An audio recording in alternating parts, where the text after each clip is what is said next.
Mañana es lo importante de lo importante. ¿Qué es lo importante, mis hermanos? Definitivamente en la vida cristiana hay muchas cosas que son importantes, como por ejemplo las disciplinas espirituales, que a su vez terminan traduciéndose como disciplinas congregacionales. Cuando hablo de disciplinas espirituales, hablo como temas de la oración, la lectura, la meditación bíblica, congregarnos, servir, evangelizar,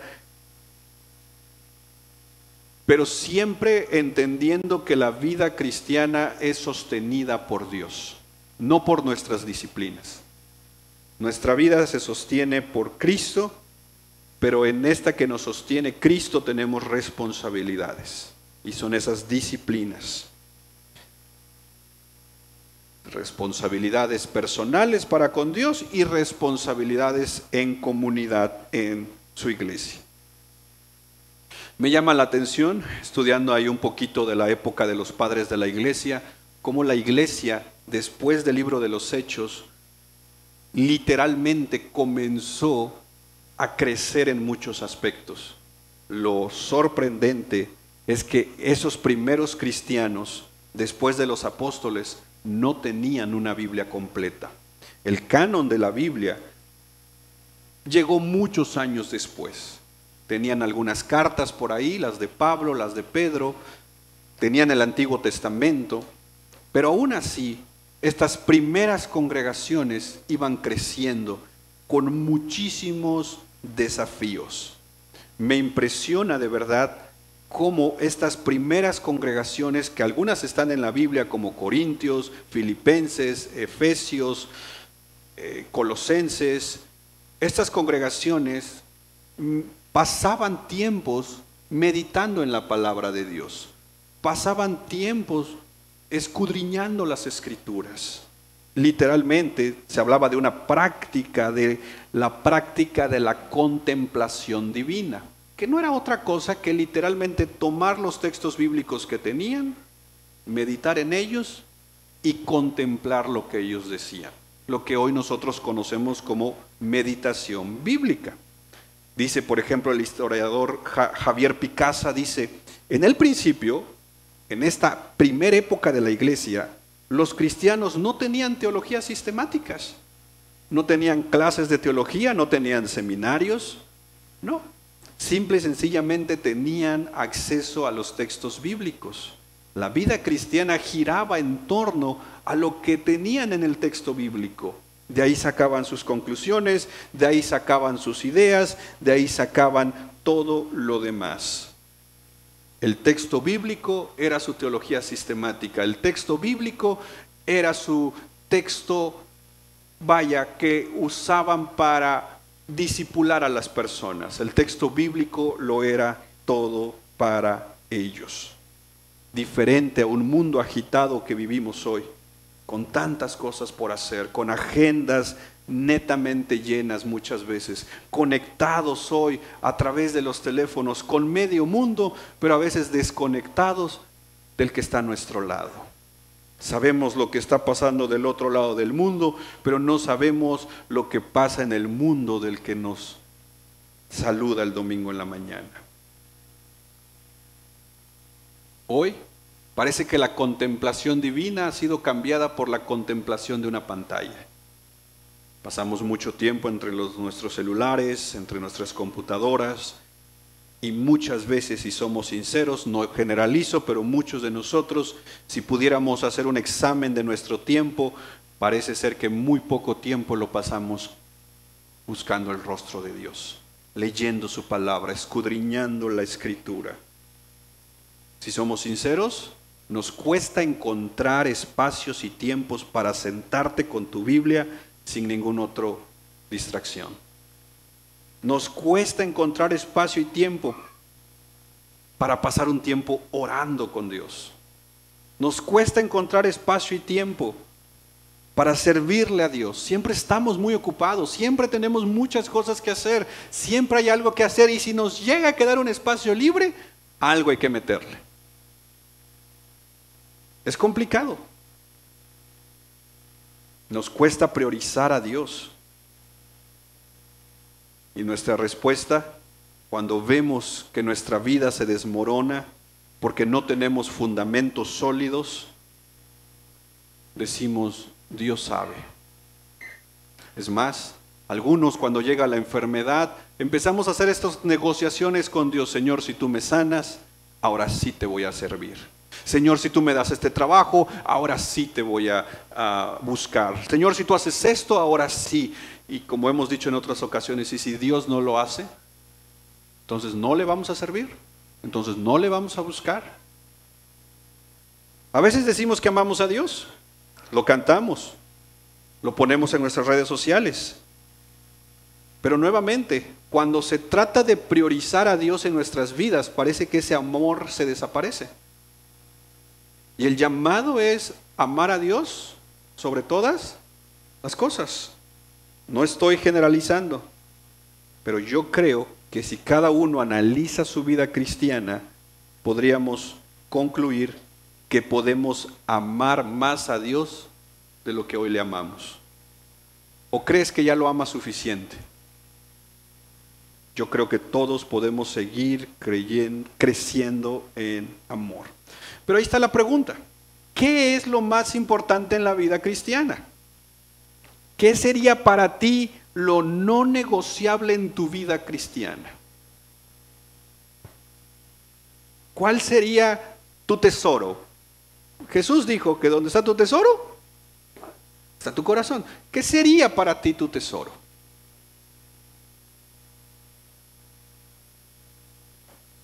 ¿Qué sería eso que tú dices, si me quitan esto muero? El aire. ¿Qué es lo más importante en tu vida cristiana? ¿Recuerdas hace algunos miércoles cuando nos predicaban sobre Jeremías? Jeremías nos dice, detente y vuelve a la senda antigua. Y la senda antigua no era otra cosa que volver a tu relación personal con Dios. La vida cristiana la podemos confundir entre lo que hacemos para Dios y lo que somos en Dios. Le ponemos más valor a lo que hacemos que lo que somos, olvidando que lo que hacemos es un reflejo de lo que somos. A muchos, no estoy generalizando, pero nos encanta el púlpito y nos encanta hacer oraciones largas, fuertes, gritando, que a veces solo refleja una nula vida de oración en secreto. Muchos queremos ser vistos, que nos vean cómo servimos, que nos vean haciendo un montón de cosas, porque muchas veces hemos descansado nuestra vida cristiana en hacer cosas para Dios. Pero hay un orden. Y para Dios es más importante ser que hacer. Porque en aquel día muchos le dirán, Señor, Señor, en tu nombre. ¿Te das cuenta? Hacer. En tu nombre hice esto, en tu nombre hice aquello, en tu nombre hizo lo otro. ¿Y qué les va a decir el Señor? No te conozco. Entonces para Dios, la vida cristiana empieza con nuestra identidad. ¿Quiénes somos en Cristo? Y por la obra de Cristo somos hijos e hijas de Dios. Ahora, un hijo e hija de Dios entiende entonces su responsabilidad, entiende su llamado y el hacer viene por consecuencia.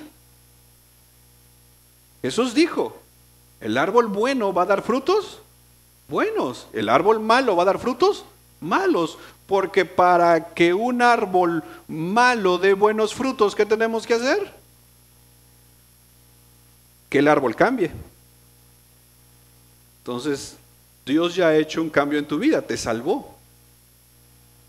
Y entonces la consecuencia es que si tú estás en Cristo, que si yo estoy en Cristo, nuestras vidas tienen que mostrar esa transformación, ese cambio. Si no, ¿cuál sería el sentido?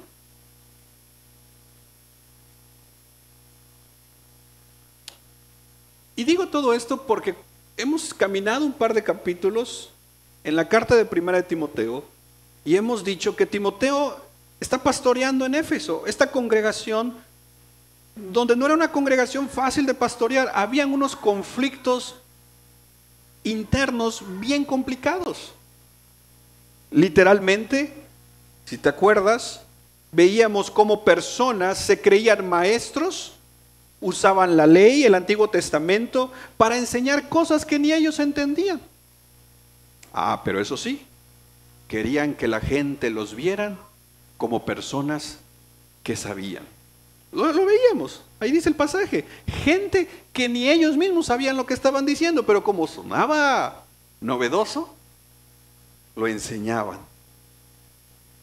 Estaban trayendo confusión a la iglesia. Y eran literalmente personas sin temor a Dios. Y una persona sin temor a Dios usa la Biblia sin temor.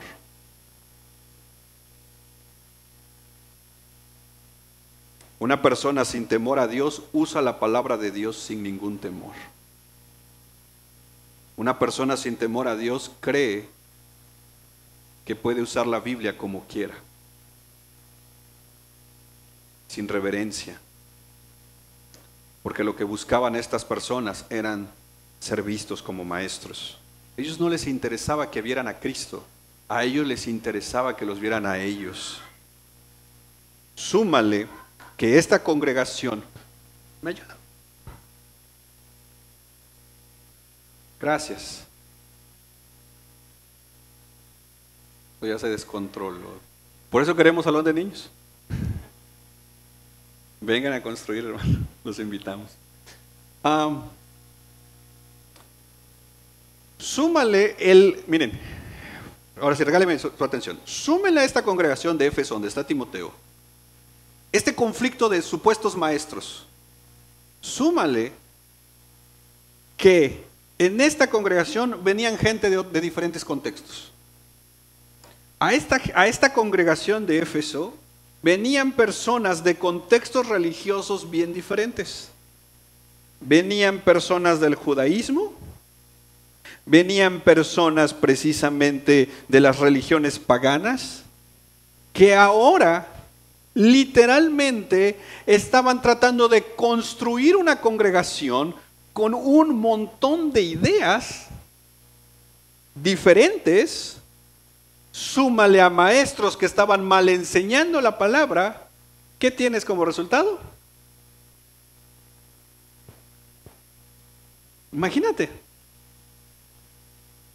maestros que no enseñaban la Biblia, que lo enseñaban a como ellos querían, judíos que ahora están en Cristo, adoradores de Diana de los Efesios, que ahora están en Cristo, y que ahora la pregunta es, bueno, ¿y cómo hay que hacer la iglesia? ¿Cómo es la iglesia? ¿A quién les preguntamos? ¿Cómo se hace una iglesia? ¿Cómo iniciamos? ¿Cómo ordenamos el culto? Y los judíos decían, mira, nosotros en la sinagoga lo hacíamos así. Y los que venían de estas religiones paganas, oye, pero nosotros lo hacíamos así allá. Ok. ¿Cómo por qué lo vamos a hacer como tú? ¿Y por qué lo vamos a hacer como tú?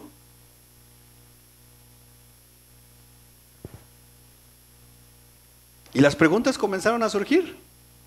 ¿Cómo debiera ser el culto de una iglesia cristiana? ¿Cómo debería ser el orden del culto? ¿Por qué primero oración, luego la predicación? ¿Por qué las alabanzas así? Pero luego venían con temas más complicados. ¿Cuál debería ser el papel del hombre y de la mujer dentro del orden del culto? ¿Quién o quiénes podían predicar en el culto? ¿Cómo debería ser la organización de líderes y ancianos? ¿Podían las mujeres tener cargos como pastoras, como ancianas, como diaconisas? ¿O cuál sería el papel de la mujer en el culto cristiano? ¿Quién o quiénes deberían dirigir las oraciones en el culto público? ¿Cómo deberían vestirse los hombres para ir al culto? ¿Cómo deberían vestirse las mujeres para ir a la iglesia? Esas fueron las preguntas que comenzaron a surgir. Y si te das cuenta, han pasado casi 2000 años. ¿Y será que ya llegamos a un acuerdo?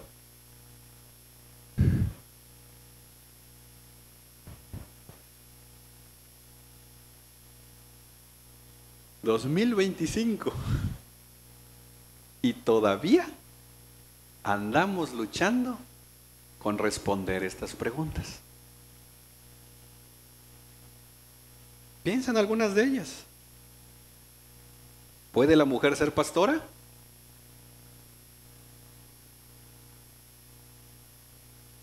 ¿Quiénes tienen que dirigir el culto?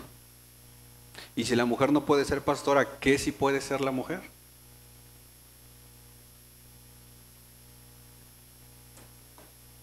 Si bien las congregaciones de hoy en día pudiéramos ver lo que otras congregaciones hacen y tratar de analizarles y como decir, mira, esto pudiera funcionar, esto no. En la iglesia de Éfeso, ¿con quién se iba a comparar? Además no había el YouTube de ese tiempo para decir, oye, veamos cómo otras iglesias hacen sus cultos, pues para ver si lo podemos hacer así. No había referencias, no había la llamada de teléfono para preguntarle a otros pastores, oye, ¿cómo le estás haciendo con esto? De repente llegaban ciertas indicaciones, que hasta eso tardaban en llegar porque era por medio de las cartas. Y los encargados de las congregaciones, en este caso como Timoteo, tenía sobre sus hombros la responsabilidad de organizar de la mejor manera la congregación a la cual él estaba pastoreando. Ahora, esta iglesia de Éfeso, por la que estamos ahorita analizando, tenía todos estos desafíos. Y parecen ser que son los mismos desafíos de la iglesia hoy en día. Es más, si pensamos aún en nuestros propios contextos de nosotros, algunos venimos de contextos bien variados o raros. Pero de repente estás acostumbrado a que tal vez en donde antes estabas había ministerio de panderos, danzas, banderas, ¿qué más? Heraldos. Y de repente llegas a una congregación donde no hay nada de eso. Y dices, ¿qué pasó aquí?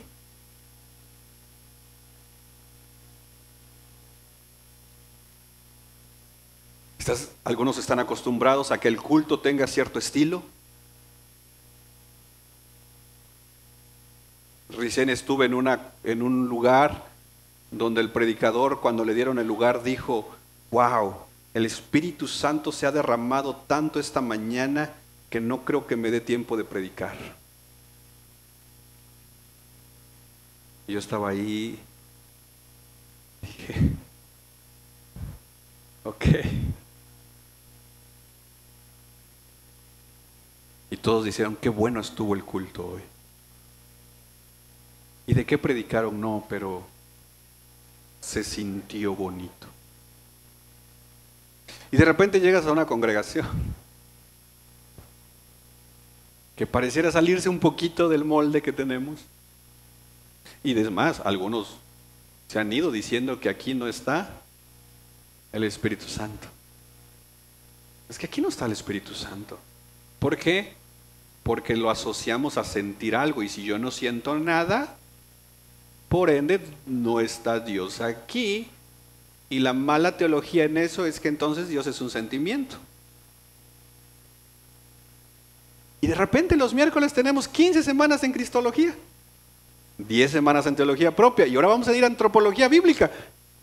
Oye, pero si allá están hablando de cómo ser campeón en este tiempo, declarando las promesas y arrebatando el dinero de los ricos o del mundo, porque X y Y y Z y... alguien me dijo, no, es que hay con ustedes pura Biblia. ¿Me estás ofendiendo o es un halago? Dije. Alguien me dijo, es que con ustedes, me dice, no hay ministración. Y nuevamente, las mismas preguntas que pueden surgir ahorita, surgieron hace cientos de años en estas congregaciones.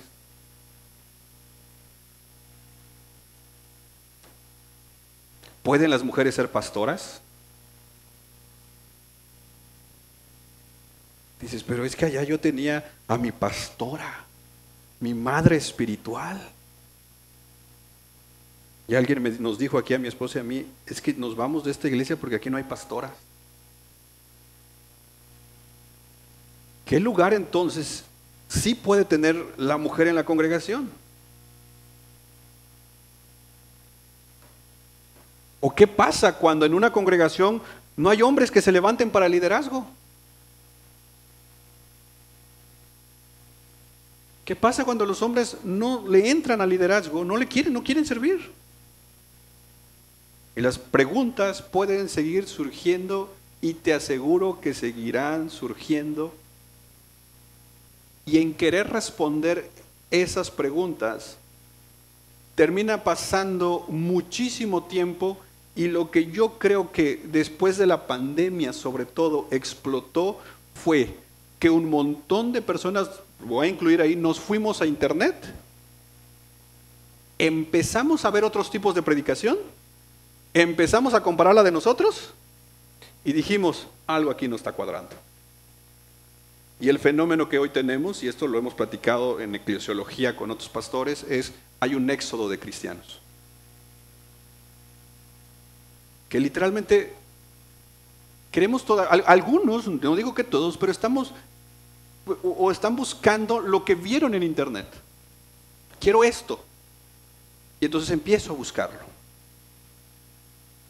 Hemos dejado de ser guiados por el Espíritu Santo para decirle, Espíritu Santo, guíame tú, ¿dónde tú quieres que yo me congregue?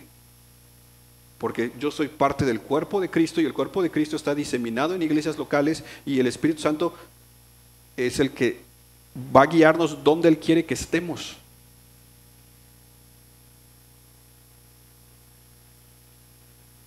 Hay personas que terminan decepcionados de su propia congregación y de otras congregaciones y entonces dicen, yo voy a vivir mi fe en mi casa.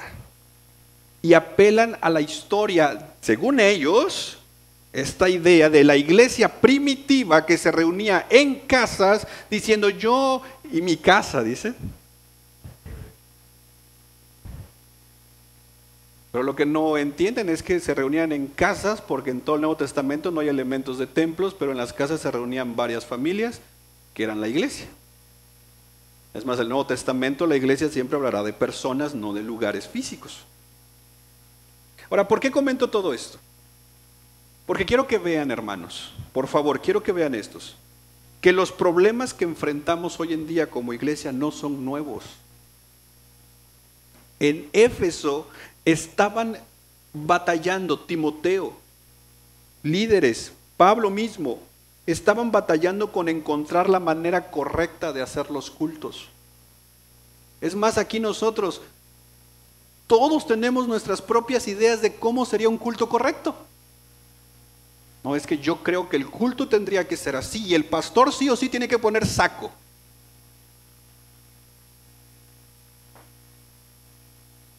No, es que aquí se tendría que hacer las cosas así. Es que aquí se tendría que hacer así. Y todos tenemos nuestras ideas de cómo tendría que ser el culto correcto. Lo mismo pasaba en Éfeso. Los judíos, los cristianos que venían del judaísmo y los que venían del paganismo tenían ideas de cómo tendría que ser el culto. Y en este conflicto de ideas, súmale a los falsos maestros buscando protagonismo, literalmente tenemos una iglesia desordenada.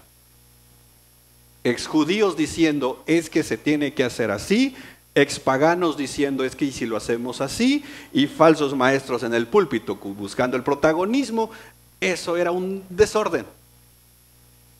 Y ahí Pablo manda a Timoteo.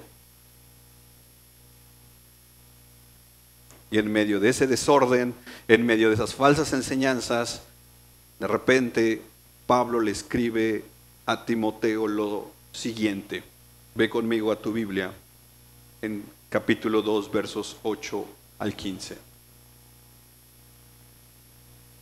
Por tanto, quiero que en todo lugar los hombres oren levantando manos santas sin ira ni discusiones. Déjame hacerte un comentario aquí, vamos a profundizar este versículo la próxima semana. Cuando yo estaba estudiando este pasaje para hacer mi sermón, en mi cabeza había una idea. Este texto se aplica para hombres y mujeres. Porque en mi primera interpretación dije la palabra hombres aquí tiene que incluir, como en otros pasajes, a los dos géneros. Pero luego me fui al griego y en el griego me llevé una sorpresa, que la palabra hombres sí o sí solamente son un género masculino en este versículo. Y dije, ok, Pablo, aquí estás poniéndonos en un punto complicado. Porque aquí la palabra hombres no implica hombres y mujeres. A partir del verso 8 al 15 son indicaciones para el orden público del culto.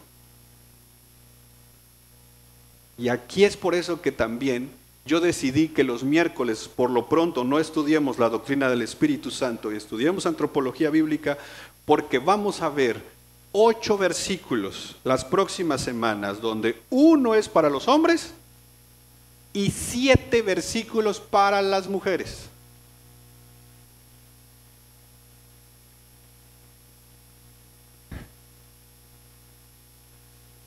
Y esto dije yo, aquí tengo dos caminos, el más fácil, o me lo paso ahí de manera superficial, echémosle ganas,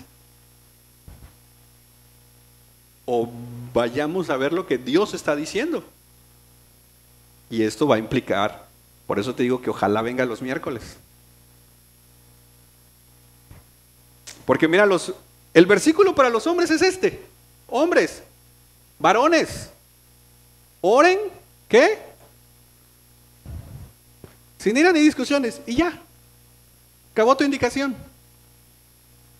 Pensé que iban a decir amén los hombres. Pero... mujeres, verso 9. Asimismo que las mujeres, ¿qué? Se vistan con ropa decorosa, con pudor y modestia, no con peinado ostentoso, no con oro, o perlas, o vestidos costosos. Antes que avancemos, yo sé que para muchos esto, pero es que esto es cultural. Ok, entiendo el punto que alguien pueda decir, esto es cultural, y yo me sumaría contigo. El problema que nos enfrentamos al decir que esto solo es algo cultural, la pregunta es, ¿cómo determinamos qué es cultural en la Biblia y cuál no? Porque si nos vamos a imponer que ciertos textos son solamente principios culturales, al rato yo voy a agarrar los que quiero para decir, estos es que son principios culturales. No sé si me explico. No, vengan el miércoles o el próximo domingo. Porque hoy no quiero entrar de lleno acá. Hoy quiero establecer un fundamento para entonces entrar a estos versículos. Pero los leamos. Verso 10. Segundo versículo para mujeres. Sino con buenas obras, como corresponde a ¿quiénes? Tercer versículo para mujeres, verso 11. ¿Que la mujer qué? ¿Que las mujeres qué? Hay algunas que ya no lo dijeron, pero... Cuarto versículo para mujeres, verso 12.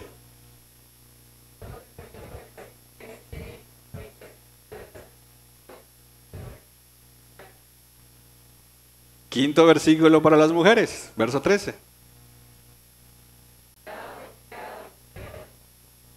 Sexto versículo para las mujeres, verso 14.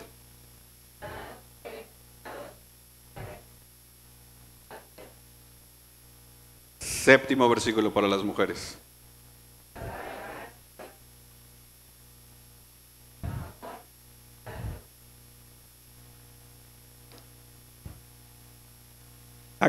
Esta semana acabo de leer un libro que se llama La construcción de la feminidad bíblica, cómo se convirtió la subyugación de las mujeres en doctrina cristiana. Y un elemento que la autora presenta es esa famosa palabra patriarcado.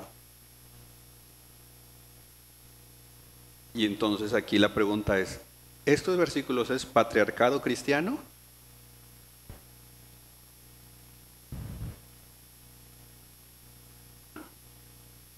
O en otros lenguajes más actuales. Mira, hasta me ahogué.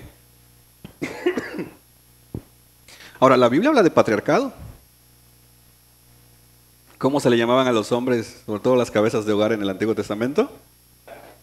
Entonces, eso de patriarcado no es un lenguaje nuevo. ¿Ah?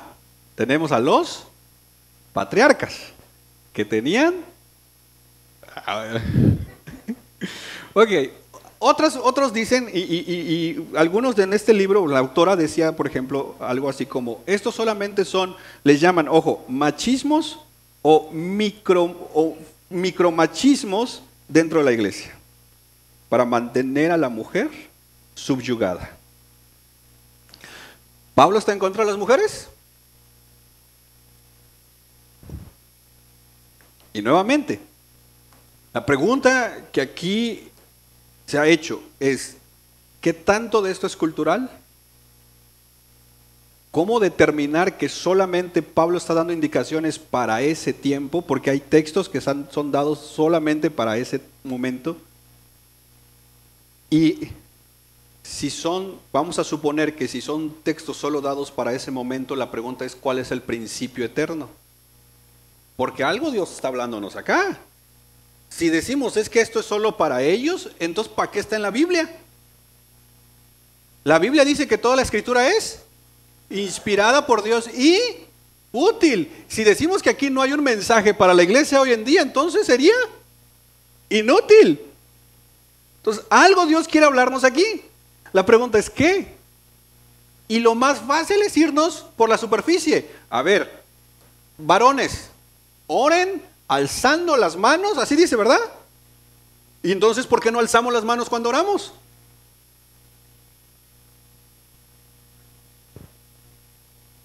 Entonces, aguas con las interpretaciones literales. ¿Ven que es un texto difícil? O a la vez puede ser un texto bien fácil. Decir, hombres, oren alzando las manos santas. Mujeres, por favor, guarden silencio. Y ni se les ocurra enseñar. Para mí no es un pasaje fácil, la verdad. Yo creo que para Timoteo tampoco lo fue. Sobre todo porque podemos encontrar muchas formas de interpretar esto. Y créanme, esta autora del libro que leí se llama Beth Allison Barr. Es una experta en griego. Es una experta en historia de la iglesia y sobre todo es una experta de la época medieval. No nos viene hablando nada más porque sí. Y su postura es una postura, miren, es que no quiero entrar mucho tiempo acá, pero hay tres perspectivas acá. La tradicional, la del complementarianismo y la de igualitarianismo. La autora de este libro, con toda su expertise académica, se va al igualitarianismo, diciendo que el complementarianismo literalmente no es bíblico. Pero aquí tenemos un texto donde hay un versículo para hombres y 7 versículos para mujeres que literalmente, date cuenta, no son versículos teológicos. Aquí no hay teología, por así decirlo. Aquí son indicaciones prácticas, ¿verdad? La teología ya está dada. Aquí hay un elemento de practicidad dentro del culto público. Y entre entrarle por muchos lados a este versículo podemos perder de vista lo importante de lo importante. La próxima semana, si Dios nos permite, entraremos de lleno a estos pasajes. Nos va a llevar un par de semanas, estoy seguro. A la par, los miércoles va a complementar mucho estas enseñanzas. hoy solamente quiero dejar un fundamento bajo dos elementos. Primer fundamento, ontológico. Cuando estudiamos la Trinidad debemos, y ya lo hemos visto, debemos saber diferenciar entre Trinidad ontológica y Trinidad, acuérdense, económica. Cuando hablamos de la ontología o la Trinidad ontológica, lo que estamos diciendo es que Dios en su esencia es igual cuando decimos el Padre, el Hijo y el Espíritu Santo. El Padre es Dios, el Hijo es Dios y el Espíritu Santo es, pero no son tres dioses, es un solo Dios. El Padre no es más que el Hijo, ni más que el Espíritu. No sé si me explico. En naturaleza son los mismos, tienen la misma naturaleza, por eso nuestra definición de Trinidad es, Dios es uno en esencia y tres en persona. Entonces, cuando hablamos de la naturaleza ontológica de Dios, decimos esos. El Padre, el Hijo y el Espíritu Santo son iguales en santidad, poder, amor, eternidad. Ahora, traigamos esta idea ontológica a Primera de Timoteo. Y un primer acercamiento que todo lector debe de tener a este pasaje es un acercamiento ontológico. ¿Qué significa esto? Que desde la perspectiva ontológica de su esencia, esto es ontología, hablar de la naturaleza del ser, de su esencia, el hombre y la mujer tienen el mismo valor delante de Dios. El hombre no vale más que la mujer y la mujer no vale menos que el hombre. El valor del hombre y la mujer no está en lo que decíamos hace ratos, en lo que hacen, su valor ontológico está en lo que son, y por la obra de Cristo, hombre y mujer son hijos e hijas de Dios. Mira Gálatas capítulo 3, verso 23 al 29. Antes de venir a la fe, estábamos encerrados bajo la ley, confinados para la fe que había de ser revelada. De manera que la ley ha venido a ser nuestra guía para conducirnos a Cristo, a fin de que seamos justificados por la fe. Pero ahora que ha venido la fe, ya no estamos bajo el guía.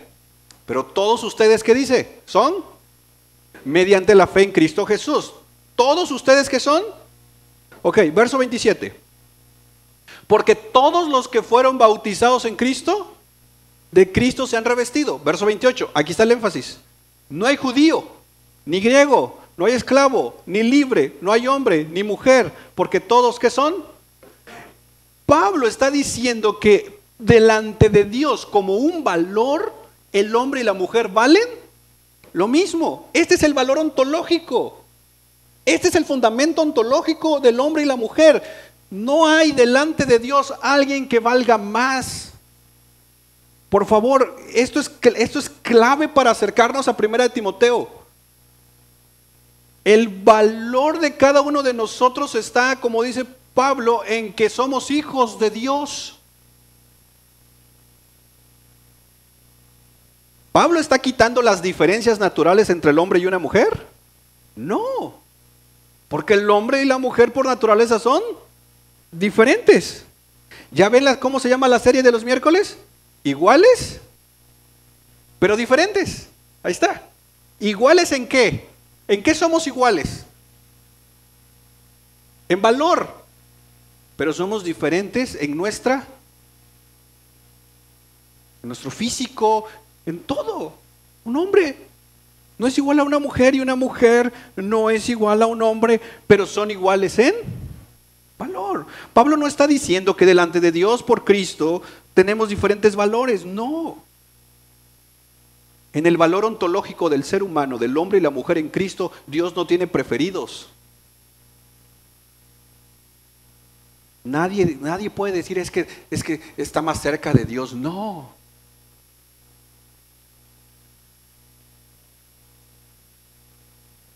Pareciera ser en una primera impresión que la balanza de Primera de Timoteo está desajustada, ¿no?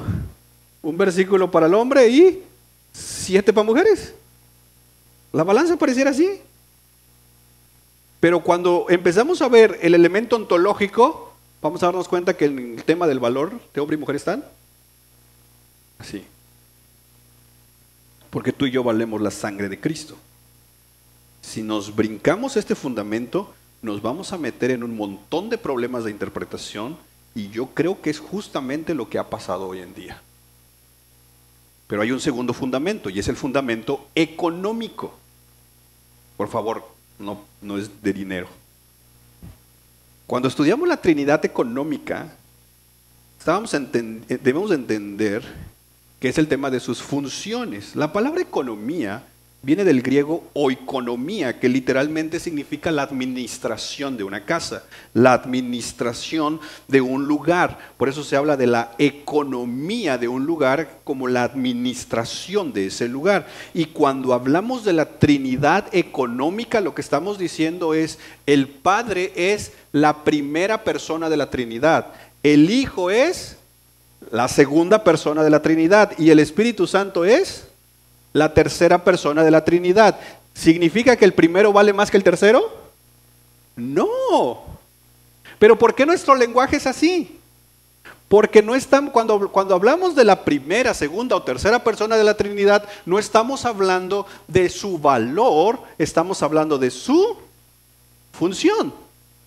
Por ejemplo, estas asignaciones, por así decirlo, nos recuerdan la obra divina de Dios. El Padre elige, el Hijo salva y el Espíritu Santo sella. Es una herejía creer o pensar que el Espíritu Santo es menos que el Padre, solo porque se diga que es la tercera persona de la Trinidad. O pensar que el Padre es mayor que el Hijo, no. Lo mismo pasa cuando hablamos en términos de la economía del ser humano. El hombre y la mujer valen igual, pero tienen funciones, roles diferentes. El hombre tiene funciones y roles diferentes al de la mujer, aunque el mundo quiera borrar esa línea. ¿O a poco el hombre se puede quedar embarazado? Pero el mundo dice que sí. La pregunta es ¿por qué? Porque el mundo ha borrado las líneas suponiendo que alguien vale más que el otro. Y lo peor de todo es que, de hecho hay un libro que habla del abuso dentro de la iglesia, el poder y el abuso dentro de la iglesia, que es tan triste cuando dentro de la iglesia se ha abusado de ese poder en el sentido de minimizar a las mujeres.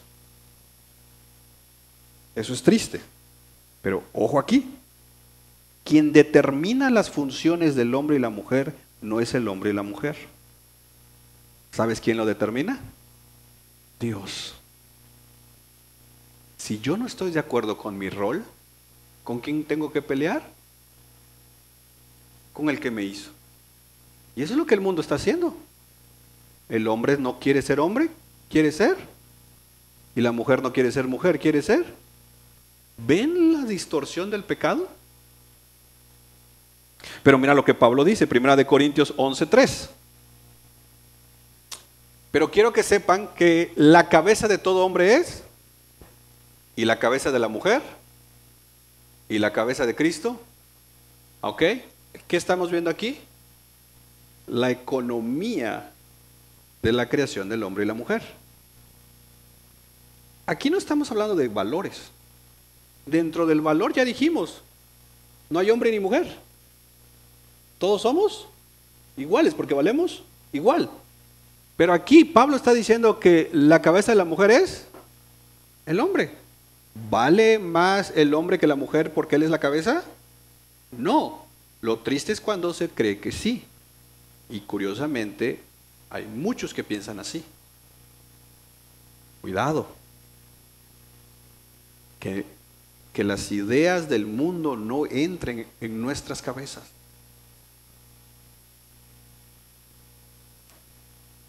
Estos son los temas complicados que nos topamos de repente en la Escritura. Y como hemos dicho, lo más fácil sería ignorarlos, pasarlos por alto.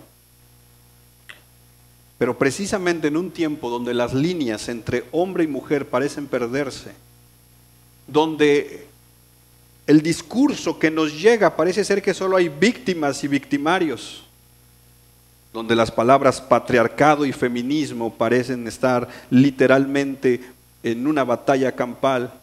La pregunta es, ¿y la iglesia de Cristo qué tiene que decir ante todo esto? ¿Cuáles son los lineamientos de la iglesia de Cristo? ¿O será que la iglesia se suma a la opresión contra las mujeres? ¿Dios acaso es machista?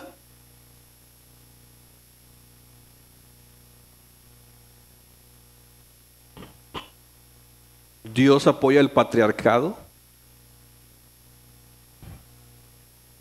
De la misma manera que en Éfeso, Timoteo se enfrentó a estos desafíos,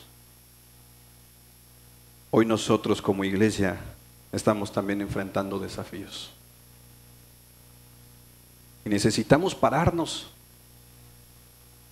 no con la sabiduría del mundo, necesitamos pararnos con la sabiduría de Dios, de poder decir, el hombre y la mujer tienen el mismo valor en Cristo, pero Dios ha determinado diferentes roles. Y el valor no está en los roles, está en lo que Cristo ha hecho por nosotros. Hoy como iglesia necesitamos pararnos firmes ante las presiones del mundo. Vamos a orar. Padre, ante tantas voces que hoy existen, necesitamos escuchar tu voz. Consciente estoy, Señor, que son temas complejos. Tú sabes que he pedido tu ayuda para interpretar de manera correcta estos pasajes. Y yo te pido, Señor, que nos ayudes a poder entenderlos de manera correcta. Porque no solo hay este texto, hay otros textos más, Señor, que necesitamos ir viendo, Padre. Pero recuérdanos esta mañana, y si algo podamos llevarnos esta mañana, es que nuestro valor es el mismo. Y es un gran valor porque fuimos comprados por tu sangre, Señor. Iglesia, toma un momento para orar.